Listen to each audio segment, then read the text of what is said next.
Hello, good afternoon. We will continue with some minor changes. This panel stays the panel. It's still called the Quest for the European Identity. But as you can see, I don't resemble Anna Palacio, who was scheduled to chair the panel, but unfortunately because of some pressing matters that the Spanish Council of State has to deal with tonight, Anna is back on a plane back to Madrid. But that does not take away from the quality of this panel to pin down the topic again. I will give one last quote from Václav Havel, and he said, "The most important task that the EU is facing today is a new and really clear consideration of what could be called European identity, a new and really clear articulation of the European responsibility, an enhanced interest in the very meaning of the European integration and its broader context in the contemporary world, and a new creation of its ethos, or if you wish, charisma." Well, on this subject we have a very competent speaker, a neighbor and a statesman, the former Austrian Vice-Chancellor, leader of the Austrian People's Party, Erhard Busek. Thank you very much for this nice introduction, but you are giving too much importance, may I say. First, I may say I'm not a friend of the word identity, because my abstention to it is based on the way in which the German language it is spoken by politicians. They have sometimes difficulty to say it. Identity, they have some difficulties. Too many D's or whatever is happening here. It's easy in English, that's for sure, right? But it is not a very sexy word. I think connected with Europe, it's not very attractive, and it's a little bit dry. The second remark is, I think the identity of Europe was easier in the past. I think looking into the Holy Empire, coming from the Roman Empire, the identity was quite clear, backed by Christianity and so on and so on.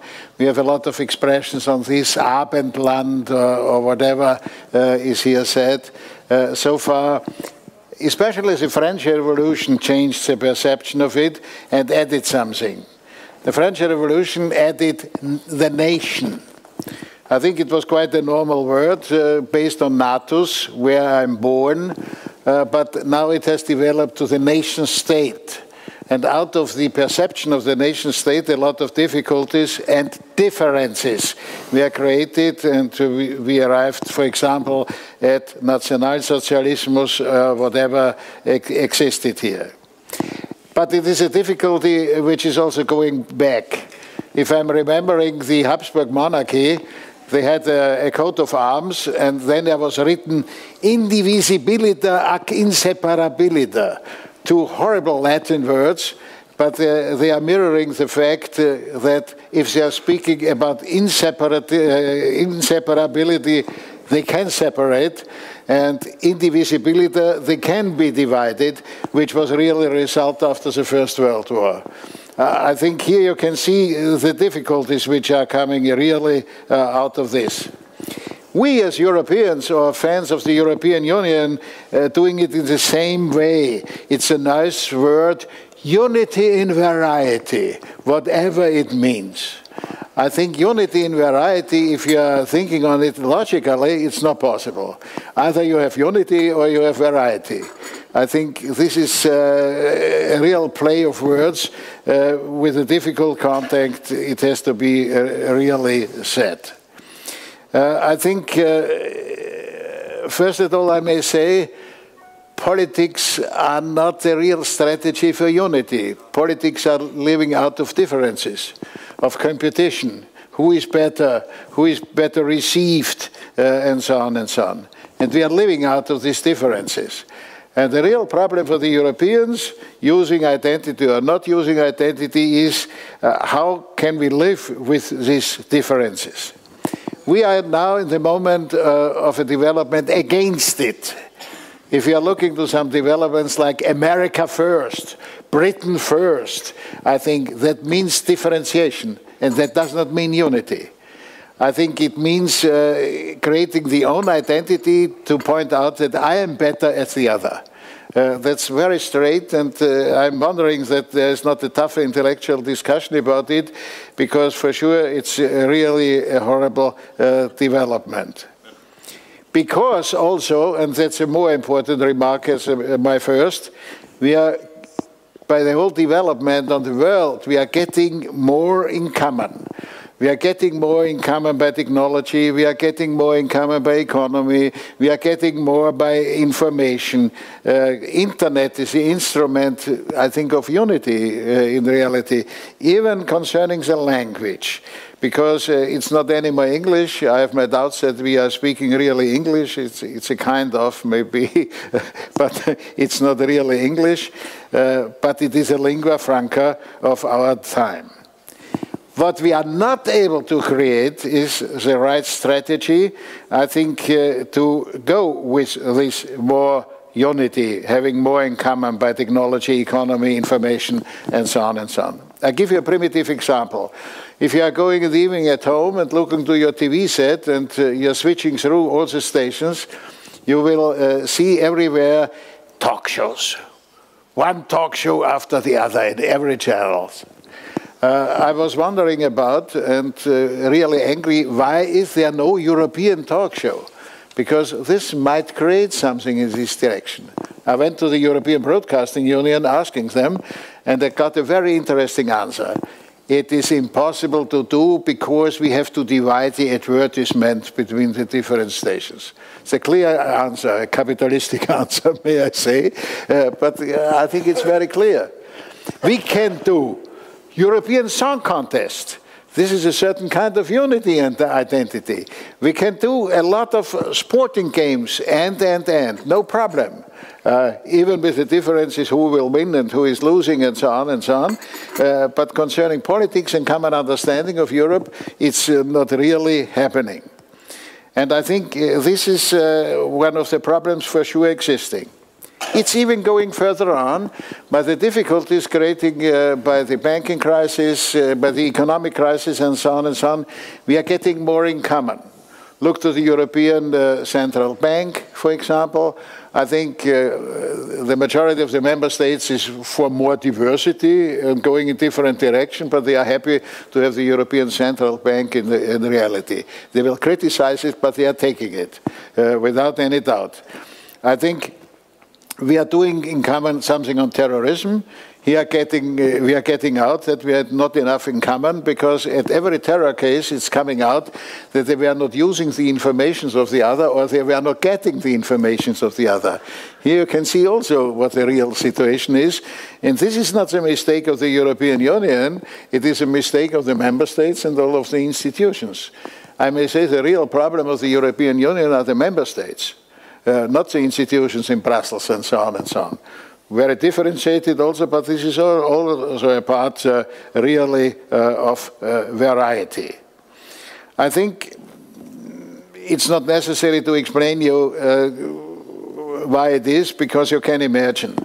We have still the mentality that everybody wanted to be the best and the biggest. I'm looking to the German news. Always, because the Austrian TV news are really horrible and provincial. And they are always telling me every second day, I think German industry, German business, German economy is leading. Especially the car industry, the German car industry. If you are looking who are the owners of the German car industry, not anymore the Germans. I think it's very much divided between Gulf countries and so on and so on. And the biggest production is in China, where German car industry. Here you can see the mentality behind them. I'm not criticizing my German neighborhood. I think it is a mentality which is deep in us ourselves. I think the best ironical word on this, of having things in common, was done by Karl Kraus concerning the language. He was saying Germans and Austrians are speaking the same language, and that's the difference. Here you can see that we have an interest to have differences, and being not very interested to have a common understanding. And here I think that's a real crucial point. I think especially in the current situation of difficulties, there's one word which I love very much. I think it is an old Viennese saying. I'm trying first in German for those who are understanding it. Jeder denkt an sich, nur ich denke an mich. Everybody is considering him or herself. Only me, I'm thinking on myself. I think this is a characteristic, that's a background. This is an identity, but it is for sure the wrong identity here for sure existing. How can we arrive at there? I'm using two expressions which are used by Johann Baptist Metz, a theologian who did a very impressive political theology. He said what we need is empathy and compassion. I think to arrive there is a feeling in ourselves that we are able to bridge to the other, and compassion is to live with somebody, to get what are the main things for sure. And here, and this is my result, I think we need here especially on the one side culture. Culture is very differentiated, but on the same way it is in common. Because in culture we have a pleasure to look to variety existing. And if I'm raising the question, is Russia Europe? If I'm looking, for example, to music, or if I'm looking to theater, to writing, I think for sure they are Europe, without any doubt. This question would not come up. It's a reality. Here you can see politics is behind culture in this understanding. I think also culture is really able to be misused. I like one example. If you ask, do you know who is Liszt Ferenc? You would say a famous Hungarian composer. The famous Hungarian composer, after which an airport is named Liszt Ferenc Academy, and so on and so on, I think was really never able to speak Hungarian. He tried to learn it 4 times, and he failed always. But for sure, if we are listening to his music, the background is very much connected with popular songs, popular music here in the Hungarian way. And even he is buried along Richard Wagner, which is for sure no Hungarian personality with quite another background. So far you can see these distinctions are partly a nonsense. I think we are living out of this mixture. Joseph Haydn had beautiful years in London. I think if you're looking to the mixture of composers with different influences, for sure it is existing, and so on, is very helpful, even in critical phases. I think there's always a monitoring that you have to say Roma et senti, otherwise you are not politically correct. I may confess, if you know the operetta, Zigeunerbaron, Zigans Baron, you have the difficulty. Do you want to rewrite the title, the chairman of the Association of the Roma and Sinti? I think nobody would understand it. Here you can see kinds of differentiations are not really working here for sure in the right way. Even I want to give an example out of culture. There's a document written in 1919 as a basis for the Salzburg Festival. It was written by Hugo Hofmannsthal, by Richard Strauss, and by Max Reinhardt. And they were writing, Europe is broken. It is losing its identity. But what we have to do to rebuild it in the way of culture, that's the reason why we are founding the Salzburg Festival. This I'm always telling my friends, being based in Salzburg Festival, because it's only interesting if Madame Netrebko is singing what are the customs and so on and so on. But here I think they are trying to create a common identity on the way of culture. I'm not campaigning for Salzburg Festival, but I'm showing this example that culture is bringing a lot here in reality together. And I think this is one part which we have to use as a bridge of common understanding, because there's understanding existing. I think it's not so necessary to learn about, because a lot is known. And the other part is education.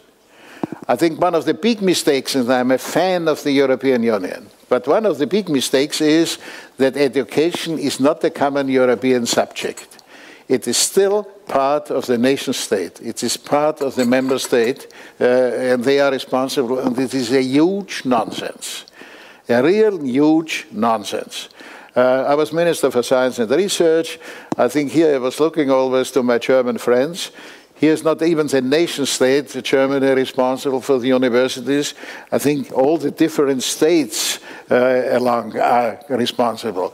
I think if you have to look as a minister which certificates are valuable, you have to do comparisons which are really horrible. But this is a technical problem and so on and so on. I don't want to focus on this. I'll tell you another example. I think we are now celebrating the anniversary of the creation of Erasmus.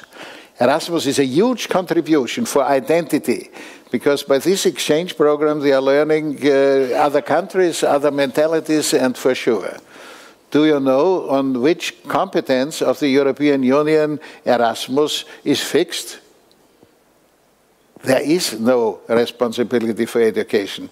It is fixed on economic cooperation. And it was a genius of Ralph Dahrendorf to use this, with very primitive explanations. If we want to have better economic results, we need exchange, that we are learning of each other, and therefore he did it. And I think even on humanities we are doing Erasmus. But I think no educational responsibility of the European Union. And I think here we have to focus on the one side of culture, but culture is working by itself. I think we have to focus on education and to move forward on this. Here it's going in the wrong direction. I'm the chair of the Center for Democracy and Reconciliation in Southeast Europe. It's a strange thing. It is a foundation, a Dutch foundation based in Thessaloniki, and we are trying to compare history books, not to write a common history, because that's impossible. You know this old saying of Winston Churchill, the Balkans have more history as they can consume, a sentence which is totally right for Europe as a whole. But here we produced 6 thick volumes comparing the history writing in books for the schools and so on between the different countries, only of the Balkans, only of the Balkans. May I say, it is a horror story, I think, what you are reading here. Different interpretation. Who was the better? Who was winning?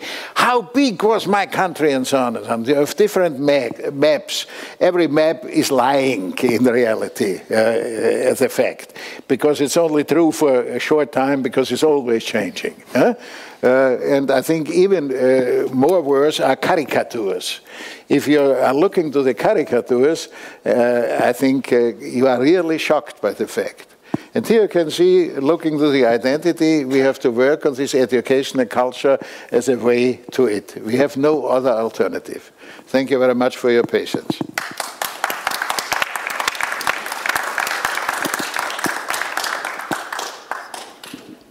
Thank you so much, Mr. Vice-Chancellor, for this wonderful introduction to the subject. If you allow me just one small comment on one thing that you said. It always strikes me as somewhat sad that the most visible expression of the European cultural identity these days is the EBU Eurosong contest, which is not only an unbelievable demonstration of bad taste, but also it's not even European. It's a cultural import. It's the West kind of American pop music. Bad taste is also an identity.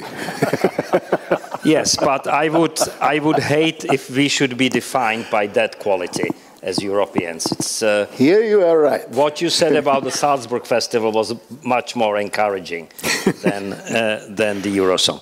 Well, let's move to our next speaker, Marek Cichocki. But more are looking to Eurosong contest than to Salzburg Festival because it's cheaper. I know. Marek Cichocki is the director of the Natolin European Center in Poland. He's the former advisor to the late President Lech Kaczynski. He's the editor-in-chief of the magazine New Europe and also the annual magazine Teologia Polityczna. Marek, the floor is yours. Thank you very much. We should discuss a very complex problem of identity, and especially the European one. And looking, for example, at this blessing of Václav Havel over us and over this discussion of today, I was aware of the fact that very often discussing European project in a context of identity, we are discussing the intellectual project. So we have to keep in mind that very often we start to discuss about this project as an intellectual challenge and as an intellectual achievement. And according to that, of course, we have plenty of books about European identity, which try to sum up the whole scope of different European traditions, cultures, historical experiences, which divide us, but on the other hand, which are uniting us. But apart of this, I think it's important if we want to tackle really this problem, if we want to grasp this problem of European identity, we have to keep in mind that identity is related not only to our intellectual concepts. It is very often, and I would argue even more and more often, related to certain realities, or if you like, more real identities, which are related to interest groups, to societies, to politics. And if we look at the problem of the European identity through the prism of these realities, we can, of course, immediately see that Europe is, let's say, divided in not only in nations, because, of course, if we are talking about the European identity, we tend immediately to be focused on the problem of nations and nationalism and national divisions, which is a serious problem, of course, but not the only one we have to take into consideration, because all these economic, social and political realities in Europe shows that we have to do also with different social and economic models, which cause a challenge to any concept of European identity. And we have, for example, this Anglo-Saxon social and economic model, the continental one, the Mediterranean one.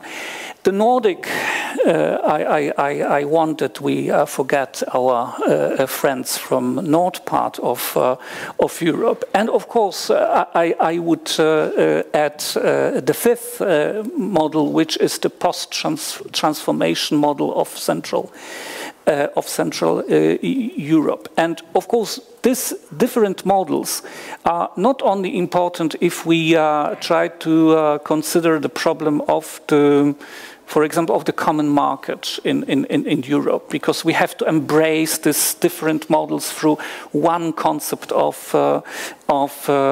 single market.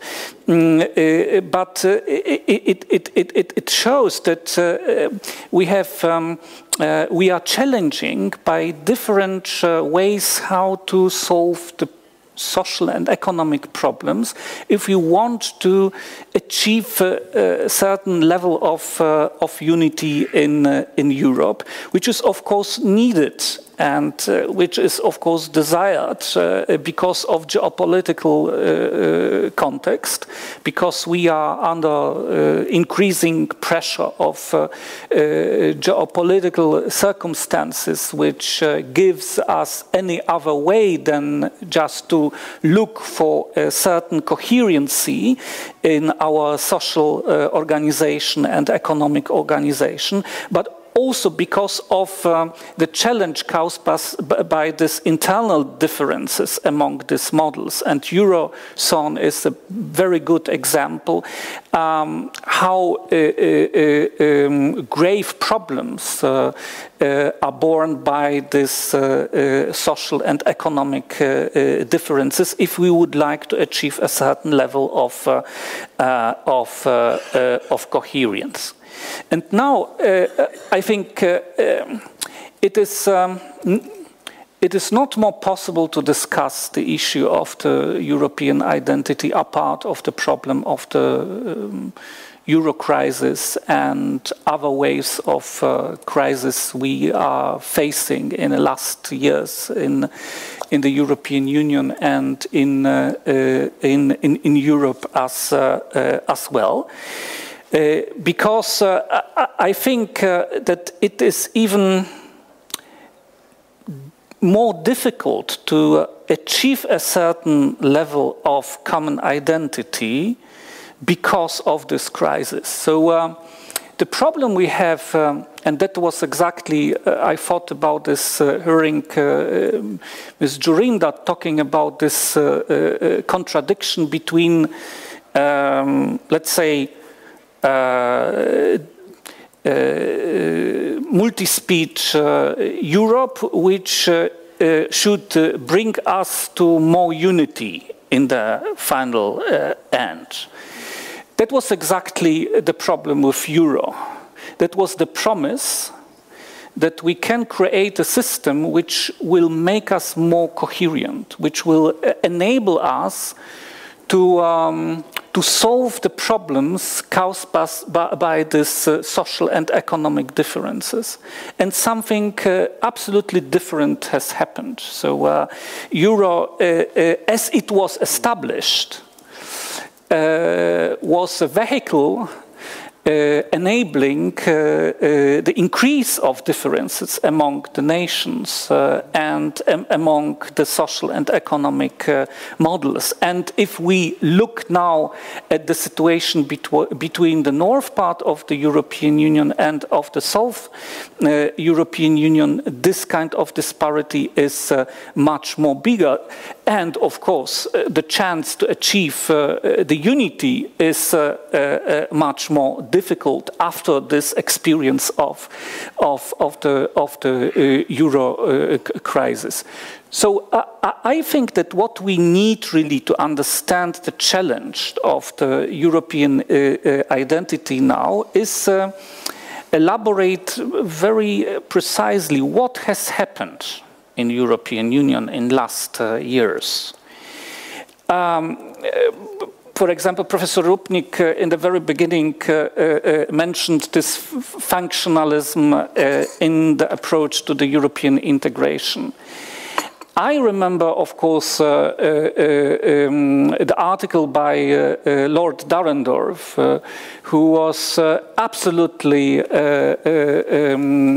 upset with this kind of functionalistic approach to the European integration, and he has appealed to develop a proper theory of social conflicts. So if we want to achieve a certain level of coherence in the European Union, we cannot be just only reliant on this functional of this functionalist promise of ever closer union, but we have to our disposal the means which could enable us to understand why conflicts occurs in Europe, because it seems that the integration is not only the vehicle of the ever closer union, but this integration is also a vehicle of new conflicts we have to be able to solve properly. And due to that, we need, according to Dahrendorf, a theory of social conflicts to be prepared how to solve conflicts in the European Union. And even after the experience of the last waves of crisis, I think it is not sufficient to take just only this Dahrendorf's advice about the social conflict theory, because what we are witnessing now, and that I want to make my main point with regard to the problem of European identity, that we are facing not the proper social conflicts only in Europe. This is something more, and something probably much more dangerous for the project of United Europe. This is something which should be described in terms of ideological conflict within the West,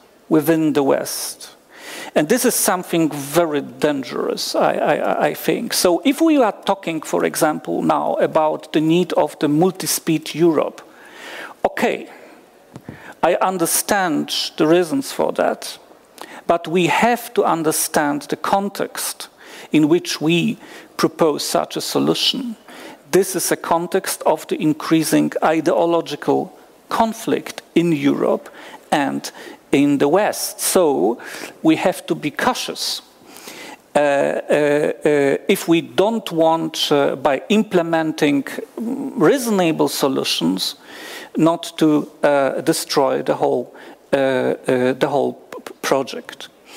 I don't believe that it would be possible to achieve the European identity as the traditional national identities were formed in the 19th century. So I don't believe that this institutional approach is very helpful. So we will create, let's say, democratic institutions on the European level, and through this we will achieve a new kind of political European identity. I think that this is an illusion that we can use this old pattern of how the nations were formed in the 19th century now in the current context, in the current European Union. So we have still be prepared to manage somehow the diversity of national identities, and by the way, the regional identities as well. We have to be cautious not to push too much in direction to enforce through new institutions any new form of the European political identity. We should rather rely on evolution of the European identity. Evolution and not a political construct of the European identity is, in my view, the best answer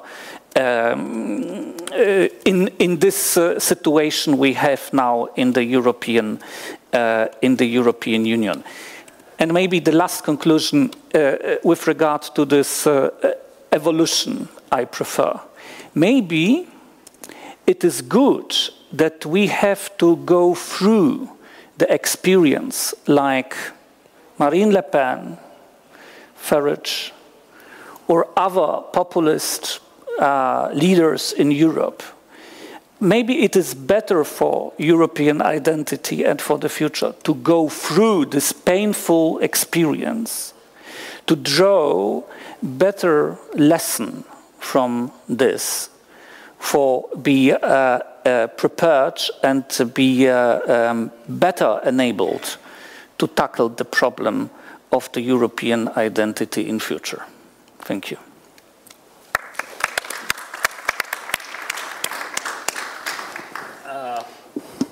Well, thank you very much, Marek, for this, what I would say, call a thought-provoking contribution. And I think the discussion that will follow after the panel will certainly come back to some of the points you have made. But before we do that, we have my own countryman to speak. Cyril Svoboda is a well-known name and face in this country. He's our former foreign minister. He was even my boss as the foreign minister. He's a former leader of the Christian Democratic Party of the Czech Republic, and he's now the director of the Prague Diplomatic Academy. Cyril. Thank you. Thank you so much for inviting me. Maybe you know the very old Jewish anecdote. Mr. Obíček is dying, and he is knocking the heavenly gate, and he has to answer the questionnaire. Where were you born in Austria? Where were you attended the basic school? In Austria-Hungary monarchy. When you married in Czechoslovakia. When you widowed in the Slovak state. And where did you die? In the Soviet Union. And the HR angel said, so you have traveled a lot. He said, no, I have never left on the step the city of Mukachev. I have been all the time in Mukachev, but everything has happened in Europe. So now we are asking, what is the identity of Europe today? If everything is changing, so that's why I am strictly against the concept that the nation states are to protect something in Europe. And in my view, there are just 2 points which are very important, just 2, because I am a limited person. The very first is that the deep crisis we had after the Second World War was to create the unique integration. And the leaders, they were brave enough to say, we have to give up the part of sovereignty instead of the common European integrity.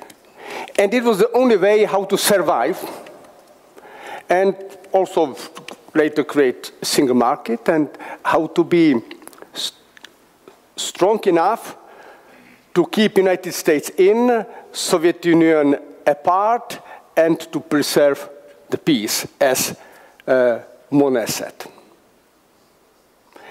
But Europe is still composed of 84 countries. We do not understand each other. We need translation, and even within the EU, we have official 23 languages. But we need to stick together. And the question is that it is not a question of identity, but it is, in my view, it is a question of commitment. It is a commitment to stick together. It is a slightly different case because the second point I wanted to raise is the question of the rule of law. The rule of law is the unique concept which is very important for Europe, because speaking about the European identity, we have to say something about Nazism, fascism, communism. So, but rule of law is very important. Rule of law is to be based on the Judean and Christian tradition that the law is based on the principle which is incorporated in the commandments. For example, you shall not kill, but not you have the right of the protection of your life.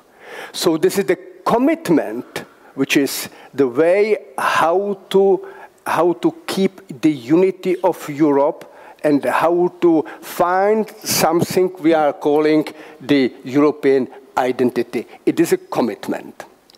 Because it is the right of the others. So that's why I am furious about my country and Poland, yes, and Hungary. So, for example, on the question of migration. Why? Of migration. Why? Because we demonstrated how we are capable of violating the principle of the rule of law. Because the quotas, they have been decided correctly, absolutely correctly, with the full conformity with the treaties. And suddenly the Czechs, the Poles, and the Hungarians, they said, it is a dictate. So, and even the Slovaks, and maybe, I don't know if the Poles, so they put the case to the European courts, saying that it is a dictate. So that is the element which is destroying the unity of Europe. So, because I am skeptical, I do not believe in one European identity, because also I'm a Christian, I am deeply convinced that we have just three rights, human beings. The right to life, to be the protection of the life. The second, there's the right to be free. And the third one is the right to possess or to own property. All the other rights and liberties, they are just the variety on the three rights. And why Europe is unique and why we are to protect Europe is that we need to protect the rule of law. That's the point which differs us to Asia, Africa, Latin America, and the other continents, because the rule of law is the commitment of Europe. So, back to the substance. If I am asked what is the European identity, my answer is, it is a homework.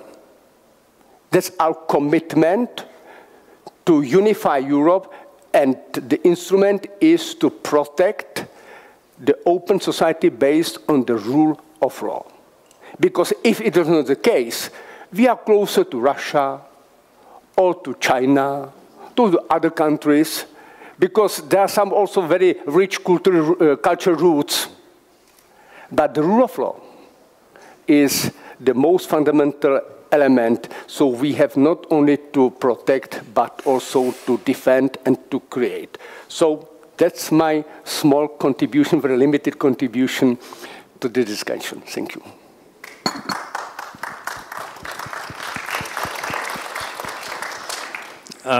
Thank you. Thank you, Cyril. So now for the fun. I think we have had a number of important ideas, and I think some of them are worth following a little further and maybe deeper. Erhard Busek spoke about culture and education as the potential pillars of forging a European identity. And he, at the same time, remarked on the paradox that every European government is willing to give up the responsibility for education and move it to the lower levels of the government, be it regions, be it republics in a federation, etc., etc., the last responsibility they will give up is taxes.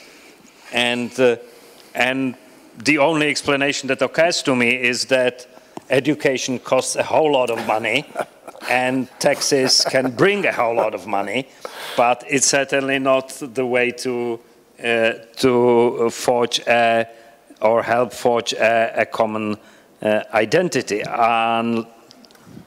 unless we can think of a way to leave the responsibility where it is, but maybe come to an agreement or more agreement on the curriculum and the ideas that we educate about. Marek Cichocki, that was one thing that is probably phenomenologically the case is that the closer we come, or the more close the ever closer union becomes, the more conflict we witness along the way. So my question, is this also a causal relationship?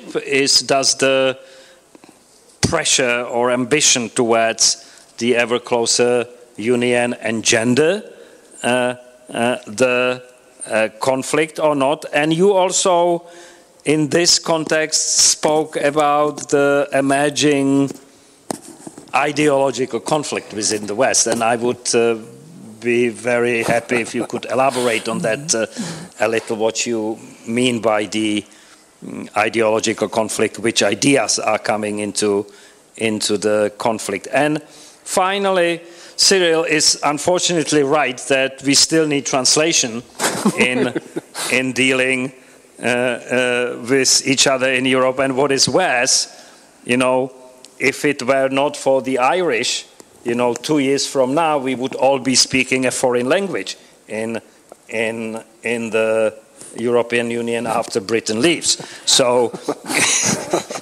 and as I was in Brussels the other day, so I saw on the translation booth that there is already the Gaelic booth for translation, so maybe the Irish will eventually replace English with Gaelic, and then God knows what will happen.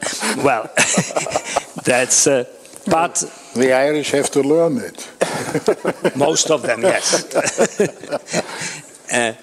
And then the point about the rule of law that I fully share, and but the question, not just in this situation, in many situations, is when does the law become seen as oppressive? And that, for me, to an extent, is a question of the quotas and of the dictates. Until the Lisbon Treaty, all the member states were more or less safe in thinking that they could always fall back on their sovereignty, on their veto, on the important question. But since the general introduction of the qualified majority vote in the European institution, this is no longer the case, and a country can be forced to do things against its will. So the question is this the balance that can persist, or shall we have to come back to the balance? I'm not sure. So these are a few of my questions for the panelists, and then the time will come for your questions. So shall we start with education? I think listening especially to Cyril, he mentioned rightly the question of migration. And here the reality also concerning identity is on the way to change. I may tell you a simple example as a Viennese. I think usually in Vienna we have Würstelstand.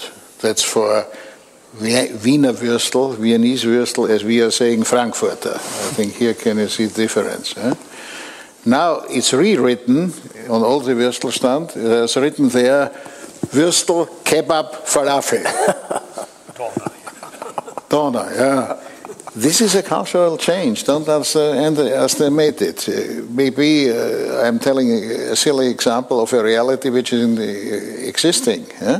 I think sometimes we have discussion, maybe Sharia is coming or whatever. Don't underestimate this.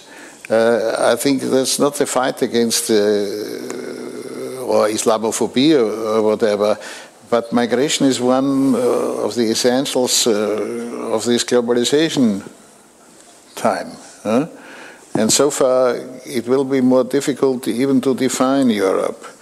There's another reason which has to be mentioned. Nowadays we Europeans are only 7% of the global population. Quite soon, around the 30s, we will be 4% of the global population. I think this is far off a majority. I think we are a minority. And I think if the global world is coming closer together, I think we have to live as a minority. Maybe that's pressing us concerning our identity, because then we want to survive. A minority which is pressed for surviving is always getting tougher inwards. But I think we are not too much looking to this. And I think that's of great importance. I want to add to your summary this specific point. All right, but the question is, the problem with Sharia that you have mentioned is not that it's an Islamic body of law.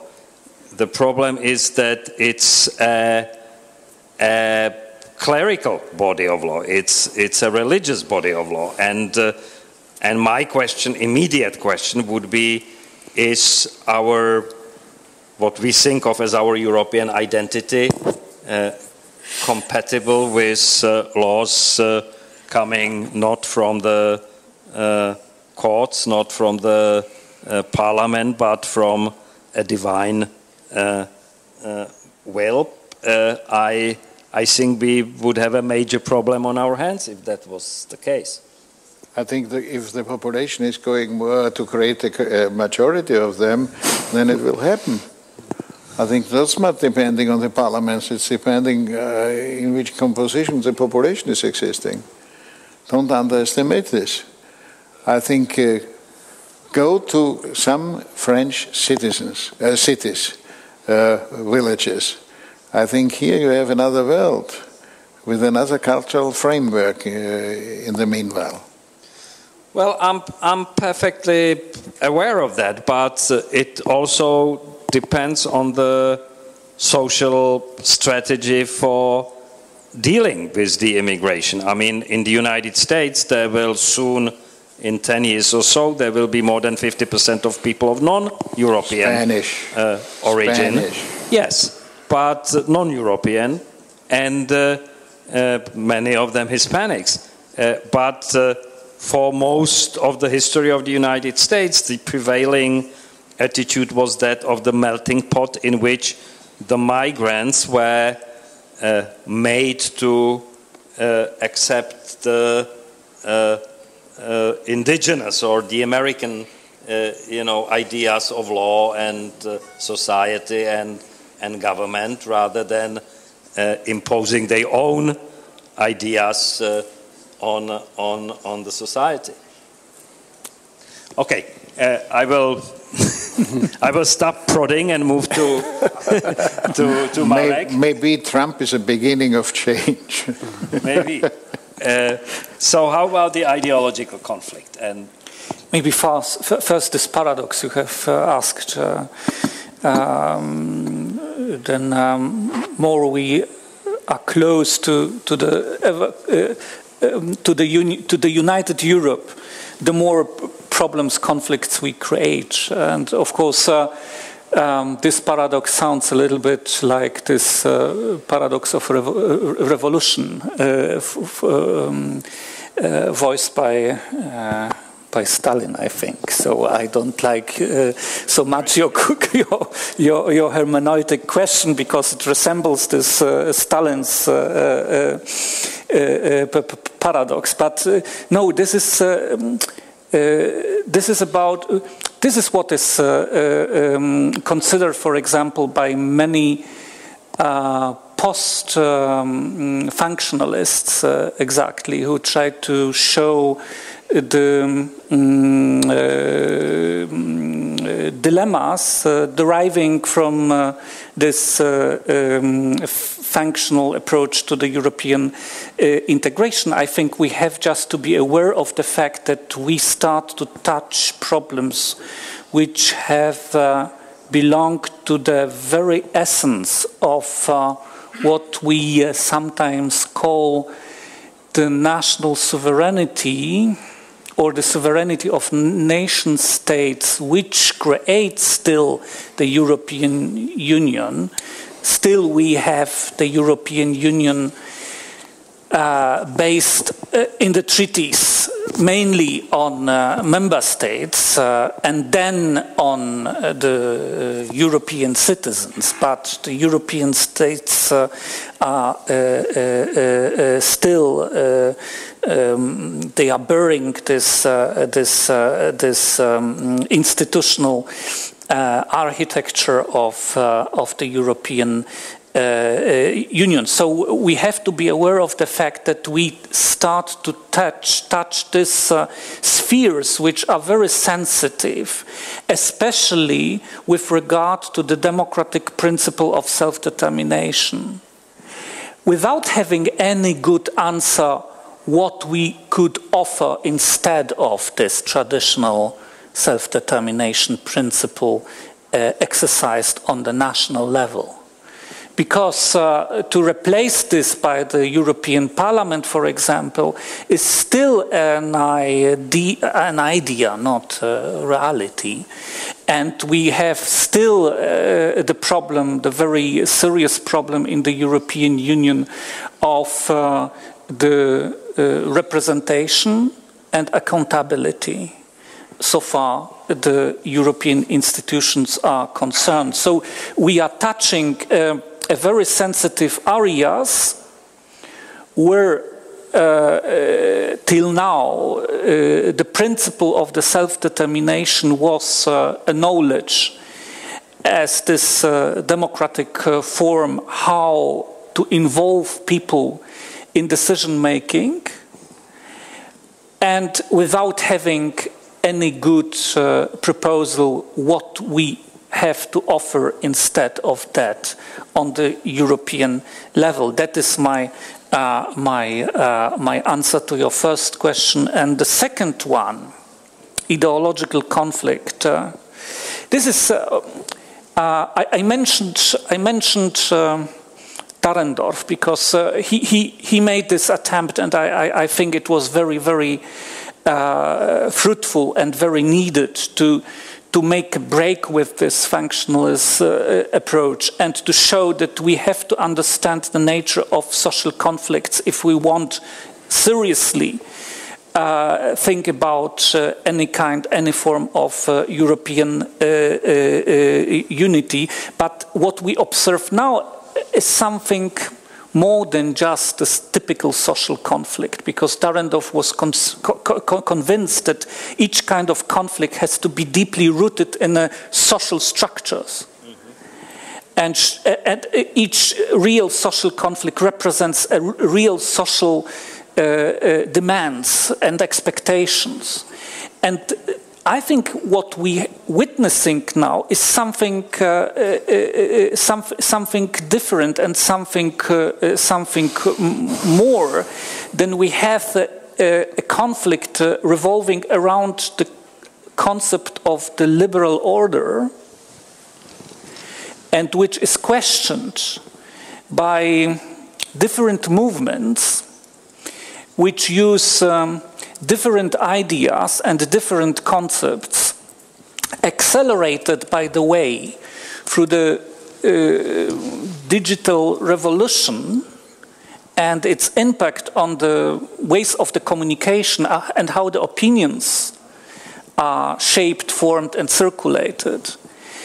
And this starts to resemble, to me at least, and that would be my point, not a typical social conflict, but this is rather an ideological conflict about the liberal order And the future of the European project, I think, is in the solution of this conflict. The way how this conflict will be solved will decide about the future of the European project.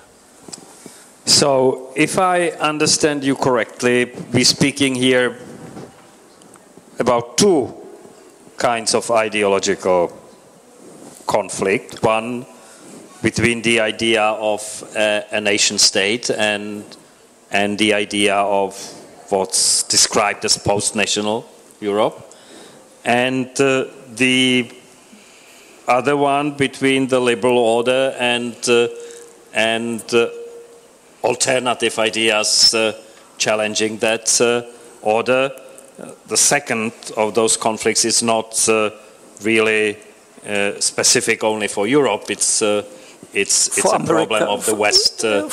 Yes, that's why I told that this is an ideological conflict within the West. It treats not only Europe. But do you really believe that we are still living in the time of the nation state?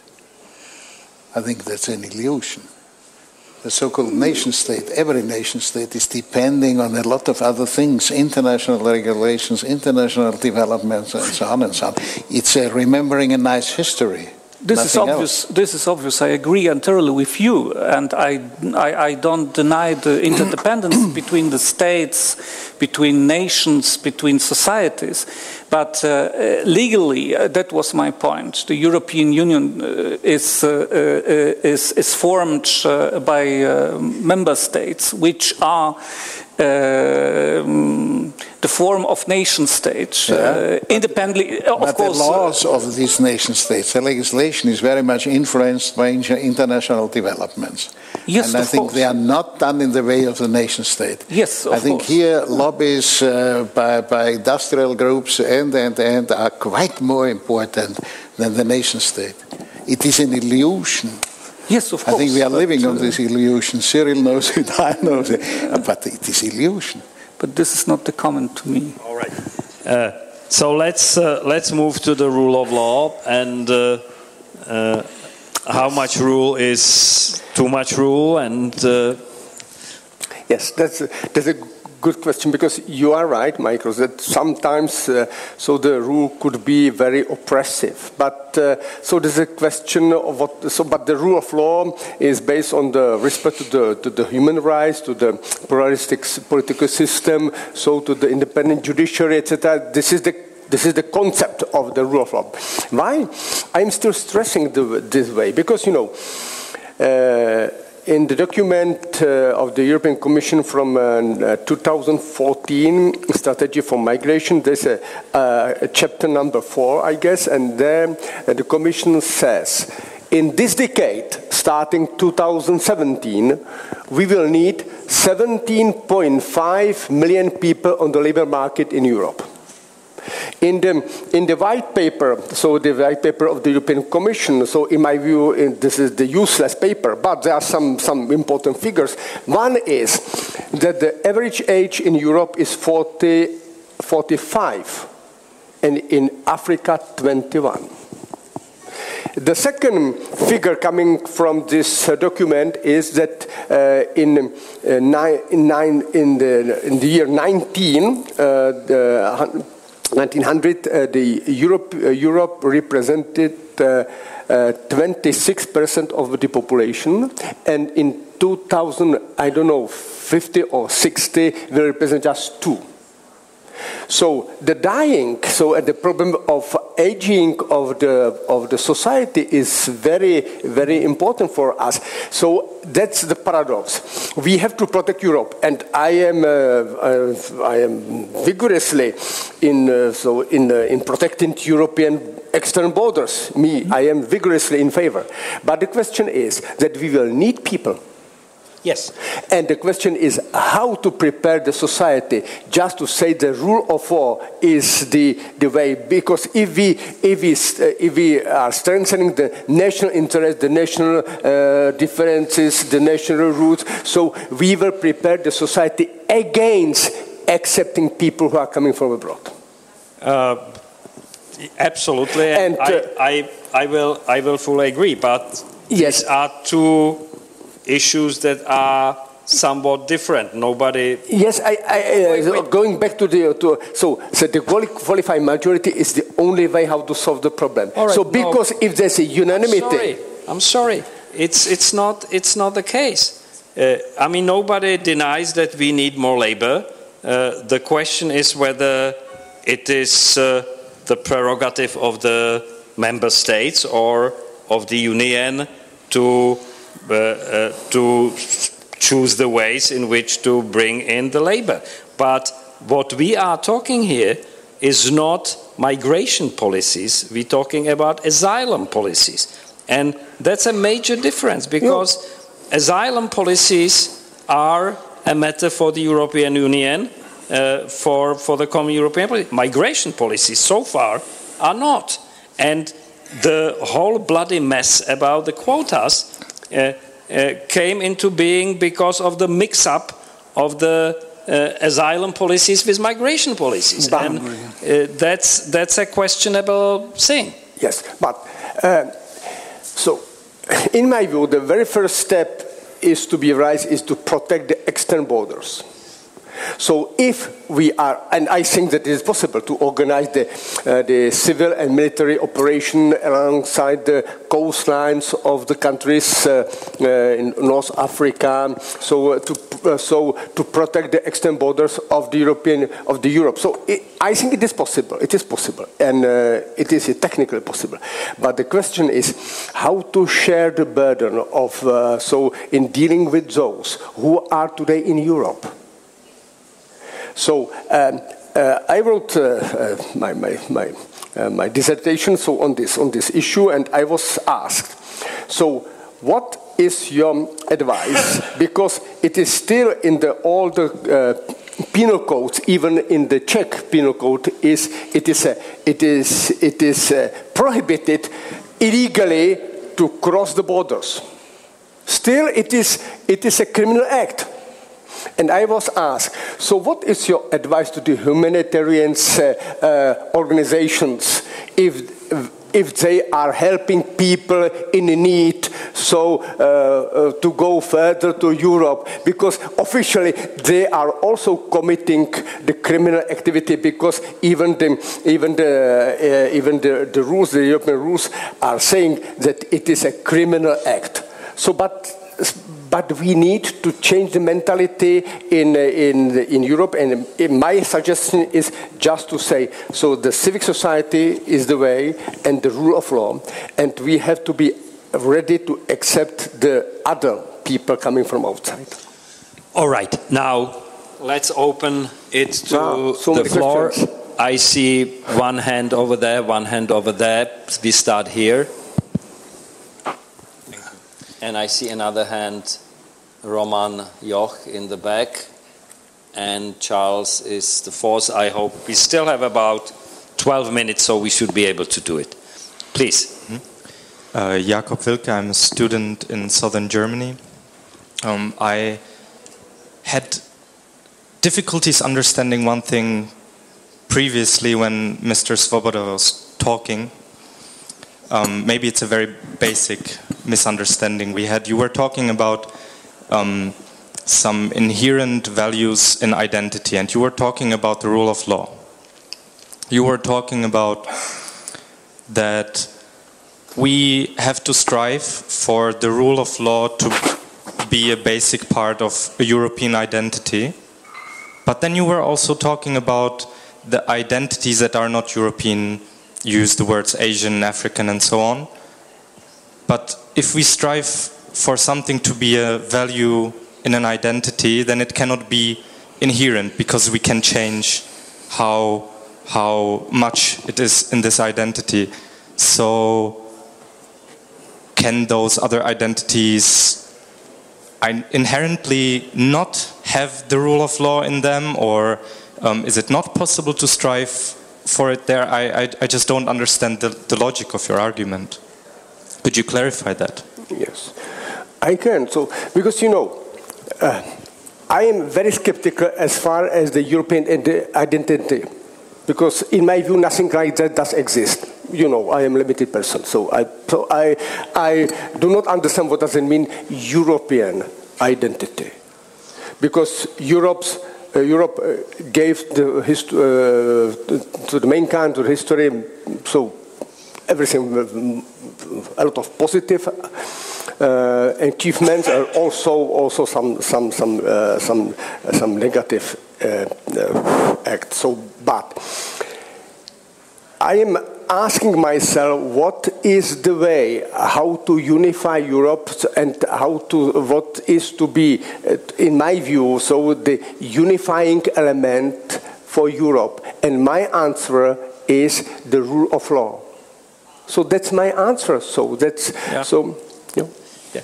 Well, just a small comment on that. It's in his recent book, Francis Fukuyama, on the origins of the political system, you know, speaks about two prerequisites for a stability of the society, and one is the rule of law, and he illustrates it on the example of ancient China. China has had rule of law for most of its history, and still does.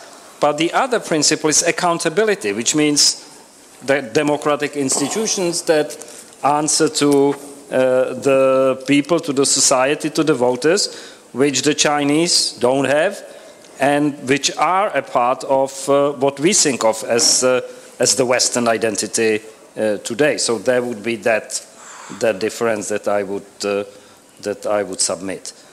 So, please. Valeria Karableva, Kyiv University. I would start with a remark on Eurovision Song Contest. However bad in taste it is far more inclusive than the EU, because it includes Australia, Azerbaijan, Israel, and it was held in Kyiv last week. But I was really provoked by presentation of Marek Cichocki, and I'm exaggerating a bit, but I was surprised to see that you started with an argument very similar to Karl Marx in German ideology, saying that the whole European idea is futile because it is produced by a narrow circle of intellectuals and has little to do with the reality, so to speak. So by the same token, you prioritize one concept in face of another's because they are linked to some national sentiments or business interests. So my question is about this ideological struggle. Do you see any rival ideologies here? Is Dahrendorf applicable here? Because I think that it's more like one ideology, this liberal order, which is losing currency, and any attempts of negation, but suggesting no vision for the future instead.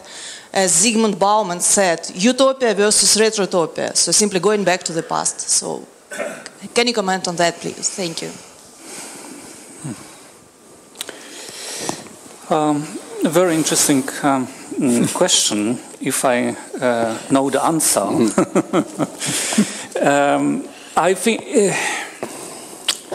that is what I try to say, that I think that the explanation used by Dahrendorf is probably too short to cover this phenomenon. I tried to define as an ideological conflict. Whether this is a clash between, let's say, the post-Cold War liberal order of the West with a sort of new forms of utopia, I don't know precisely.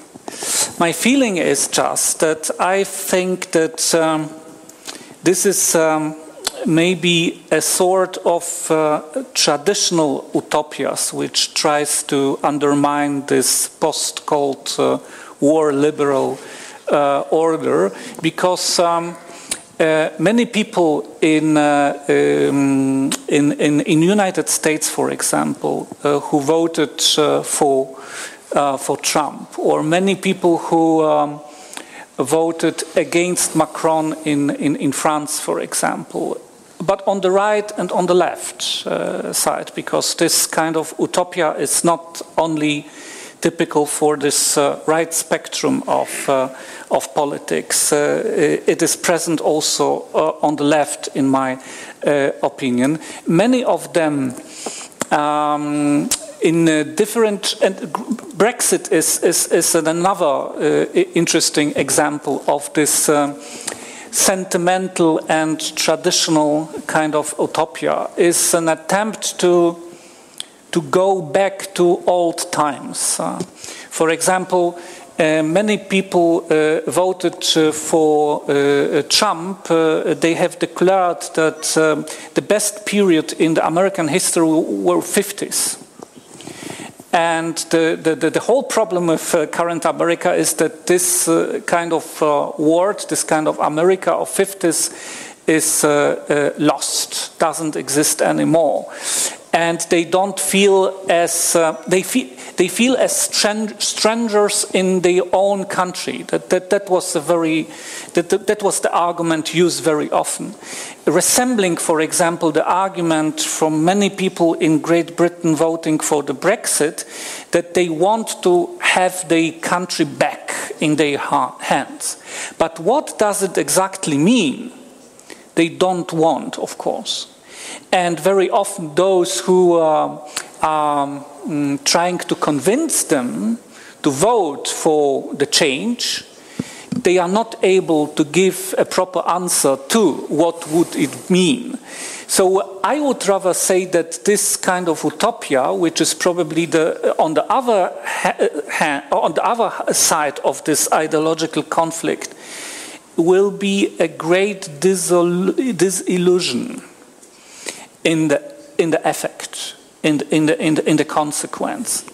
But it doesn't mean that after this kind of disillusion, all these people will argue, oh yes, we were cheated by these bad guys. Now we understand that we were wrong, and we will join to our old political elites and old political representatives. I think this kind of division we are witnessing now means a change of. I said that I believe in the evolution. Because I argued that maybe we need this kind of challenge, as Trump, as Brexit, as Le Pen, for example, or Wilders, and many others, if you like.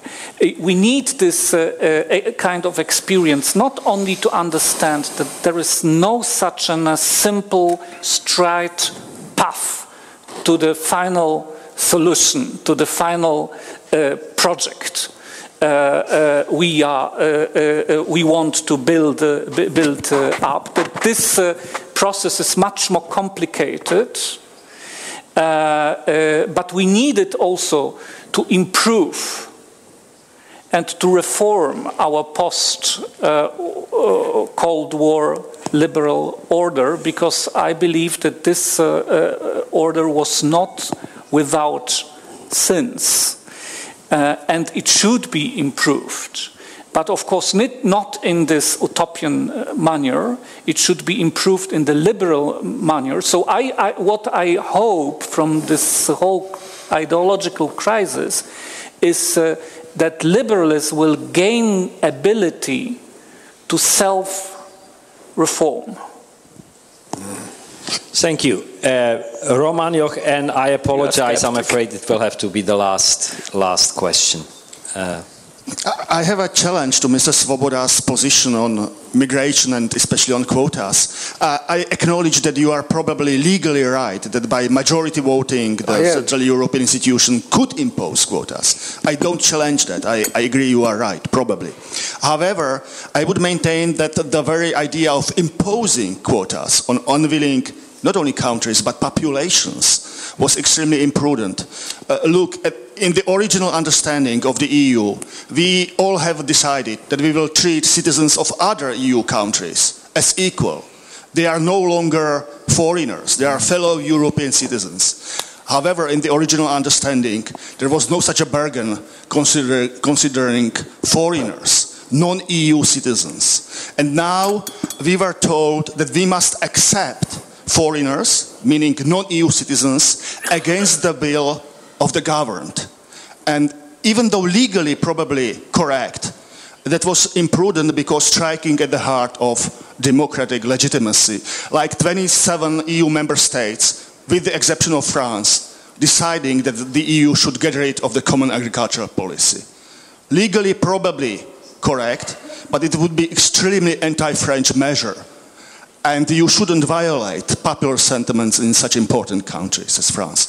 And the last point, you might be again right that the EU needs 17 million young people as a labor force. However, on the other hand, we are being told that 50% of young Spanish people are unemployed.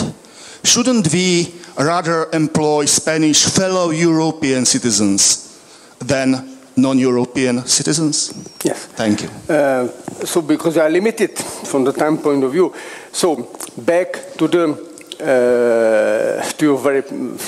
very clear position on what I have said. The problem is that I am legally right, but I am deeply convinced that I am also politically and morally right, because it is the different case. Please invite me for presentation my comments on migration, because we are limited. So the problem is that that those who are coming to Europe, they are not giving the free movement of on the European territory. This is one problem. Second problem is that just some rights are linked with the citizenship. My concept is I tried to go to the concept very thoroughly, so very deeply, so for the better understanding. But the position of my country is that we will be aside the two-speed Europe, and we will be aside the hard core of Europe because of our position not to take the common responsibility, the European common responsibility. So that's my very limited answer to your question, because it needs more time. And the second was Spanish. Yes, good. Why not? Of course, why not? But I was in Austria for skiing, and I met the group of young people from Netherlands, and they said it was before the election in Netherlands, and they said we are going to vote for Wilders. And my question is why? And the young people, they said because we hate the Poles. So the Romanians, the Bulgarians, he didn't mention the Czechs because I was sitting in the very same table, but they were against the migration inside EU. So there are some other problems, but it is very complex. I am for protection of the external borders and for the solidarity inside Europe, and there's a lack of solidarity coming from my country. Well, for all that, we all love to ski in Austria, so the last word will go to Erhard. I'm not speaking about skiing. Maybe you don't ski. I'm now speaking in a very primitive way concerning this ideological discussion and also the last part. I think we have all the impression that the world is very much changing. We are getting a broader view, not only looking to our neighborhood and so on, what is happening in Africa, in Asia, and so on, and everything is on the move. And we Europeans are feeling endangered by this development. And the primitive reaction of being endangered is to protect myself. This is border protection, you are saying. I protect myself. On the other side, I think we can see it now. The borders of Austria are protected by the Germans. Everybody is angry because we want to pass through very quickly. But this is another case. And I think the reality is, this neo-nationalism is the same like the old egoism. I think we don't want to have difficulties. Everything should be kept out, and so on and so on. As I mentioned, I think first of all, I'm considering myself not the way that others are thinking only on themselves. I think this we have to aware.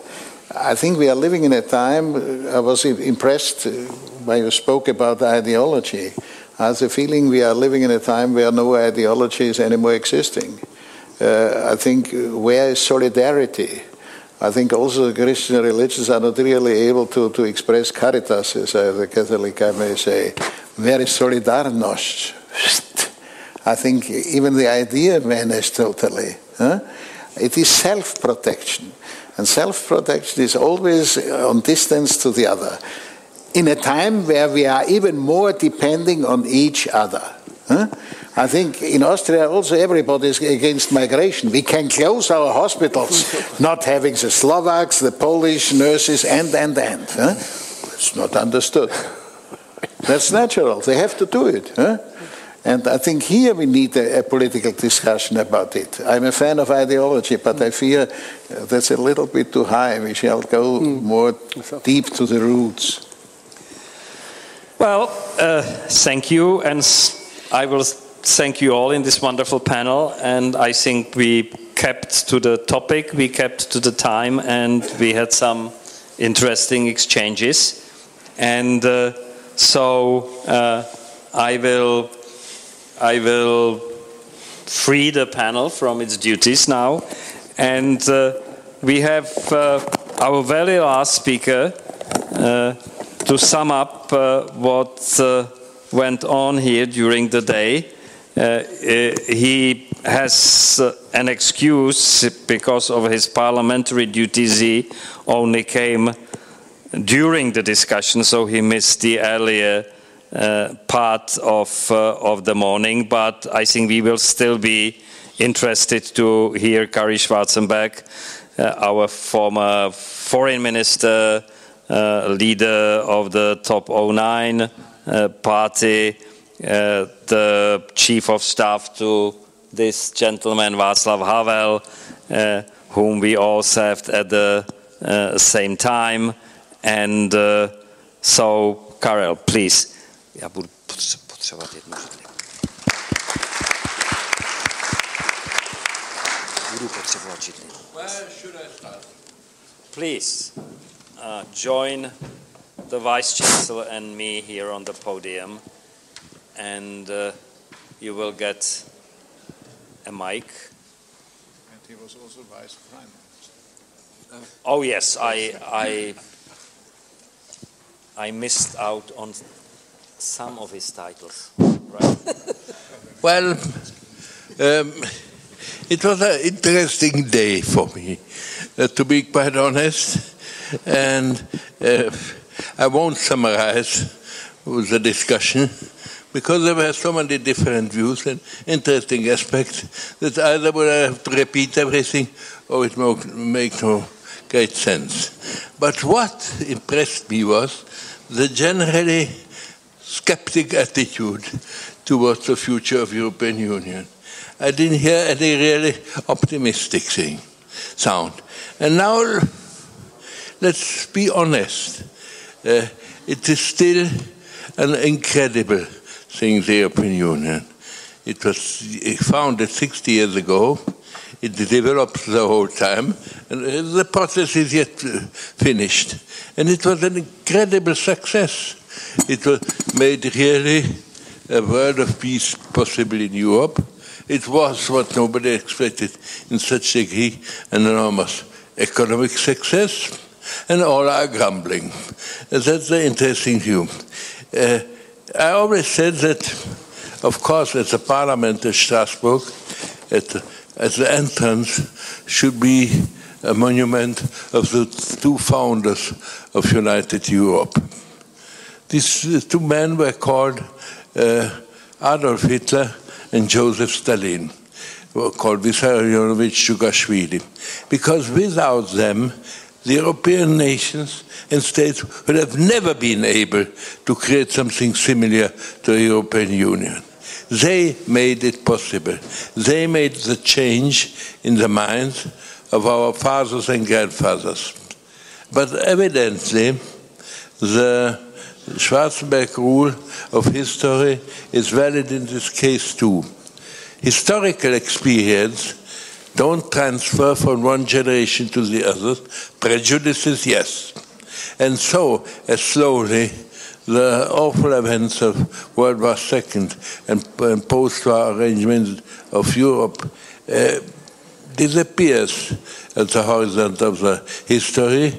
We didn't learn our lessons, and we start as if nothing would have happened. And of course it went in the wrong direction. I mean, when I hear, it is lamentable that in Vienna we have not only Würstel but kebab, and that was discussed in the introduction of Sharia.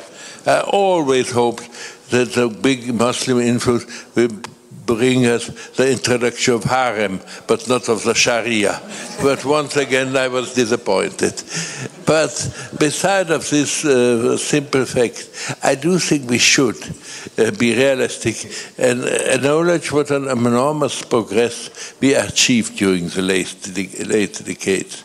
And the question of identity, there, of course, I'm a bit skeptic. Look at the big unification processes in the history. In the 19th century, we had the two great unification processes of Italy and Germany, basically both of them not imaginable if there would have been a certain Napoleon Bonaparte on the beginning of the 19th century. But at any rate, both needed 3 wars. And even American unification needed some wars, one against the English beginning of the 19th century, then the wars against Mexico, and at the end of it, the real cruel civil war in the United States, which produced really the modern American feeling, modern understanding of the United States as the fortress of democracy. We didn't lose a single drop of blood in the whole 60 years of the European Union.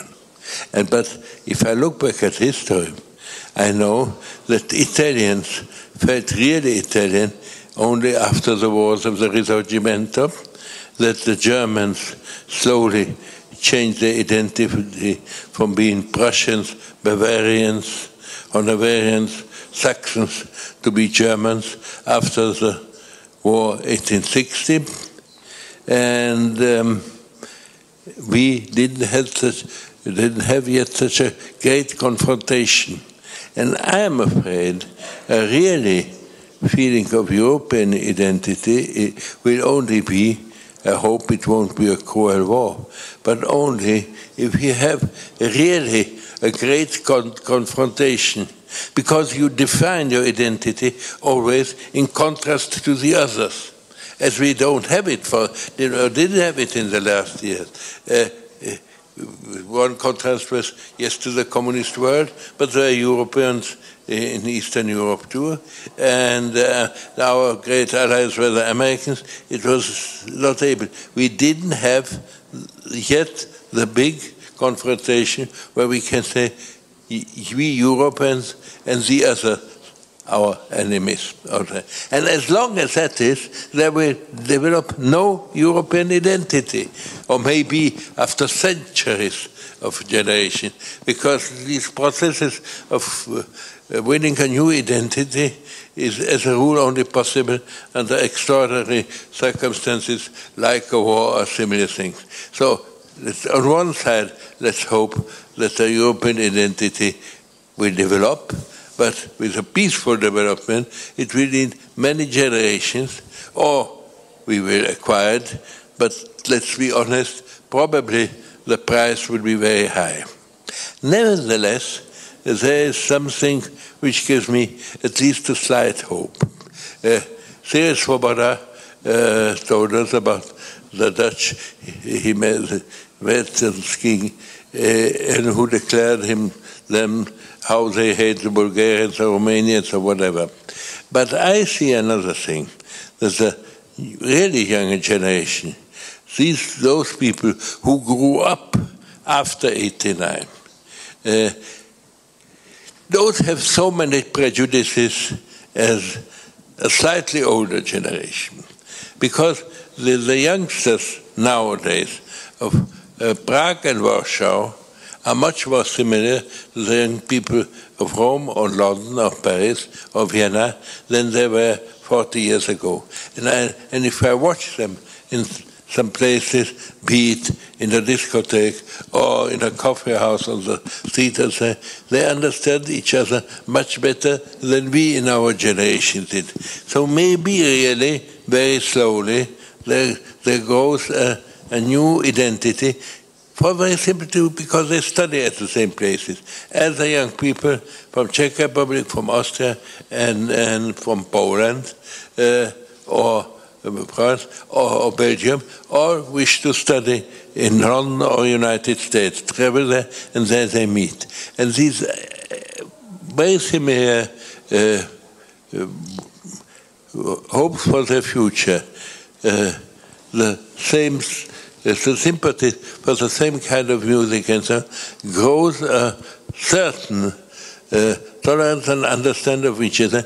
Maybe in 2 generations the European identity will develop out of this. But that's an aspect where maybe they will be right, maybe they will be not.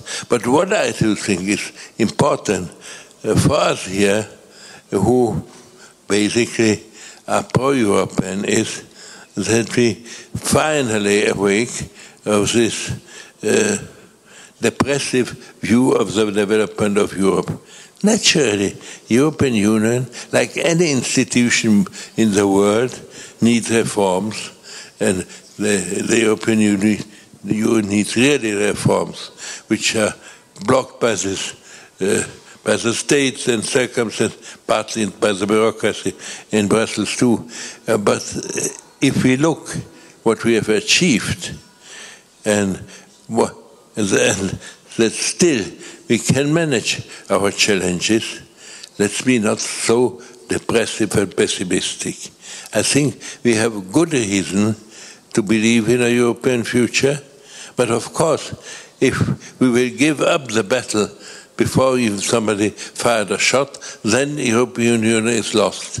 We have to identify, we have to fight for united Europe.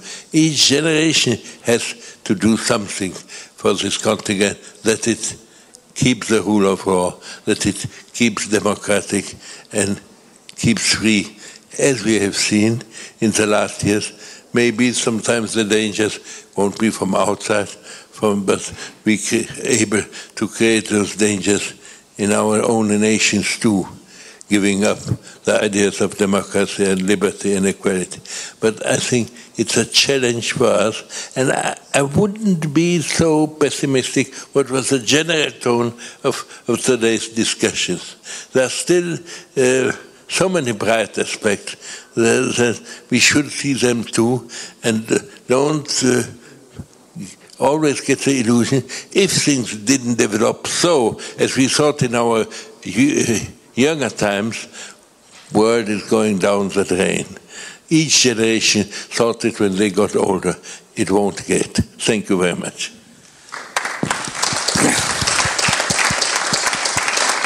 Well,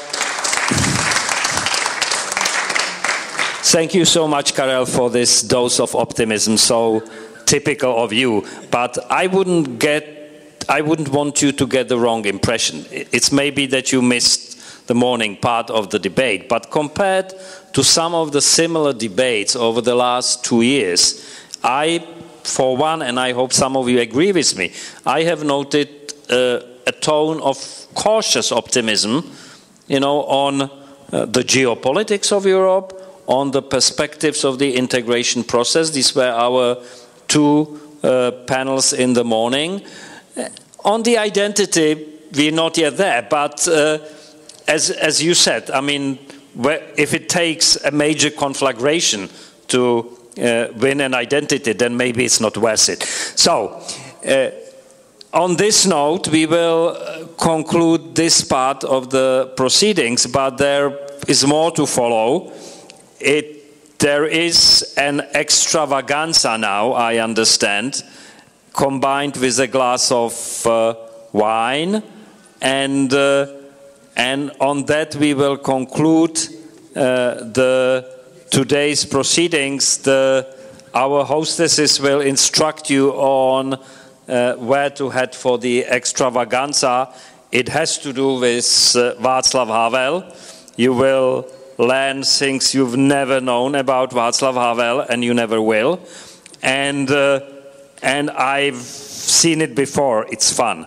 Thank you all very much for coming. Thank you for being here. And I hope that we will all see each other next year for the 5th conference of Václav Havel European Dialogues. Thank you very much.